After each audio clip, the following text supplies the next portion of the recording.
ഊർജ്ജ പ്രതിസന്ധി മുമ്പിൽ കണ്ട് പ്രധാനമന്ത്രി നരേന്ദ്രമോദിയുടെ നിർണായക തീരുമാനം. തന്റെ സുരക്ഷാ വ്യൂഹത്തിലെ വാഹനങ്ങളുടെ എണ്ണം പകുതിയായി വെട്ടിക്കുറയ്ക്കാൻ നിർദ്ദേശം നൽകി. ഇലക്ട്രിക് വാഹനത്തിന്റെ സാധ്യത പരിശോധിക്കുവാനും സുരക്ഷാ ചുമതലയുള്ള സ്പെഷ്യൽ പ്രൊട്ടക്ഷൻ ഗ്രൂപ്പിനോട് മോദി നിർദ്ദേശിച്ചു.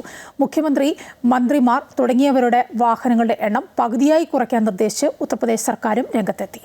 കൂടുതൽ വിവരങ്ങളുമായി ജിഷ്ണു കൃഷ്ണൻ ചേരുകയാണ്. ജിഷ്ണു, ഊർജ്ജ പ്രതിസന്ധി മുന്നിൽ കണ്ടുകൊണ്ട് പ്രധാനമന്ത്രി നിർണായകമായ തീരുമാനത്തിലേക്ക് കടന്നിരിക്കുന്നു. എന്താണ് വിവരങ്ങൾ? പശ്ചിമേഷ്യൻ മേഖലയിലെ യുദ്ധം തുടരുന്ന പശ്ചാത്തലത്തിൽ ഇന്ത്യയിലും ഊർജ്ജ പ്രതിസന്ധിക്ക് സാധ്യതയുണ്ട് എന്ന വിലയിരുത്തൽ കേന്ദ്ര സർക്കാർ നടത്തിയിരുന്നു. നിലവിൽ 60 ദിവസത്തേക്ക് മതിയായ സ്റ്റോക്ക് ഉണ്ട് എങ്കിൽ പോലും ഭാവിയിൽ അല്ലെങ്കിൽ വരും ദിവസങ്ങളിൽ ഊർജ്ജ പ്രതിസന്ധിക്ക് സാധ്യതയുണ്ട്, വിലവർദ്ധനവിന് സാധ്യതയുണ്ട്. ഇതെല്ലാം മുന്നിൽ കൊണ്ടുകൊണ്ട് രാജ്യത്തെ പൗരന്മാരോട് ഇന്ധന ഉപയോഗം പരമാവധി കുറയ്ക്കാനുള്ള ആഹ്വാനം പ്രധാനമന്ത്രി നരേന്ദ്രമോദി നൽകിയിരുന്നു. അതിന് പിറകെയാണ് സ്വന്തം സുരക്ഷാ വ്യൂഹത്തിലെ വാഹനങ്ങളുടെ എണ്ണം 50% വെട്ടിക്കുറയ്ക്കാൻ പ്രധാനമന്ത്രി നരേന്ദ്രമോദി നിർദ്ദേശിച്ചിട്ടുള്ളത്. സുരക്ഷാ ക്രമീകരണങ്ങൾ നിർദ്ദേശിക്കുന്ന ബ്ലൂ ബുക്കിന്റെ മാനദണ്ഡങ്ങൾ തെറ്റിക്കാതെ തന്നെ, ആ മാനദണ്ഡങ്ങൾ പാലിച്ചുകൊണ്ട് തന്നെ സുരക്ഷാ വ്യൂഹത്തിലെ വാഹനങ്ങളുടെ എണ്ണം 50% കുറയ്ക്കണം. പുതിയ വാഹനങ്ങൾ വാങ്ങാതെ തന്നെ നിലവിലുള്ള വാഹനത്തിന്റെ ഇലക്ട്രിക് വാഹനമാക്കുന്നതിനുള്ള സാധ്യത എത്രത്തോളം ഉണ്ട് എന്ന് പരിശോധിക്കണമെന്നാണ് പ്രധാനമന്ത്രി നിർദ്ദേശിച്ചത്. ഒപ്പം ഉത്തർപ്രദേശ് സർക്കാരും സമാനമായ തീരുമാനമെടുത്തിട്ടുണ്ട്. മുഖ്യമന്ത്രി, മന്ത്രിമാർ, മറ്റ് ഉന്നത ഉദ്യോഗസ്ഥരുടെയും വാഹനവ്യൂഹം നിലവിൽ എത്രയാണോ ഉള്ളത് അത് നേരെ പകുതിയായി കുറയ്ക്കാനുള്ള നിർദ്ദേശമാണ് ഉത്തർപ്രദേശ് സർക്കാർ നൽകിയിട്ടുള്ളത്.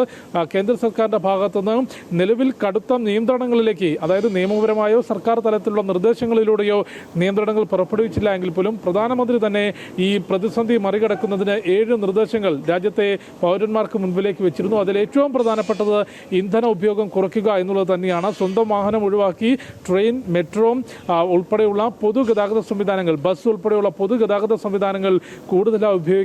സ്വർണം ഈ സാഹചര്യം ശരിയാകുന്നത് വരെയെങ്കിലും സ്വർണം വാങ്ങുന്നത് അവസാനിപ്പിക്കണം. വിദേശ ഉൽപ്പന്നങ്ങൾക്ക് പകരം സ്വദേശീയമായിട്ടുള്ള രാജ്യം ആഭ്യന്തരമായി ഉൽപ്പാദിപ്പിക്കുന്ന ഉൽപ്പന്നങ്ങളിലേക്ക് പൗരന്മാരെത്തണം. വിദേശ യാത്രകൾ ഒഴിവാക്കിക്കൊണ്ട് രാജ്യത്തിനകത്ത് തന്നെ വിനോദസഞ്ചാര കേന്ദ്രങ്ങളിലേക്കുള്ള യാത്ര കൂടുതലാക്കണം. രാജ്യത്തിന്റെ സമ്പദ് വ്യവസ്ഥ ശക്തിപ്പെടുത്തുന്നതിന് ഒപ്പം നിൽക്കണം. വർക്ക് ഫ്രം ഹോം, ഒപ്പം ഓൺലൈൻ ക്ലാസ് രീതികളിലേക്ക് മാറണം തുടങ്ങിയിട്ടുള്ള വിവിധ നിർദ്ദേശങ്ങൾ പ്രധാനമന്ത്രി രാജ്യത്തെ പൗരന്മാർക്ക് നൽകിയിരുന്നു. അത് സ്വന്തം കാര്യത്തിലും നടപ്പാക്കിക്കൊണ്ടാണ് പ്രധാനമന്ത്രി മുൻപോട്ട് പോകുന്നത്. സുരക്ഷാ വ്യൂഹത്തിൽ വാഹനങ്ങളുടെ എണ്ണം 50% കുറയ്ക്കാനാണ് നിലവിൽ SPGയോട് പ്രധാനമന്ത്രി നിർദ്ദേശിച്ചിട്ടുള്ളത്. മായ.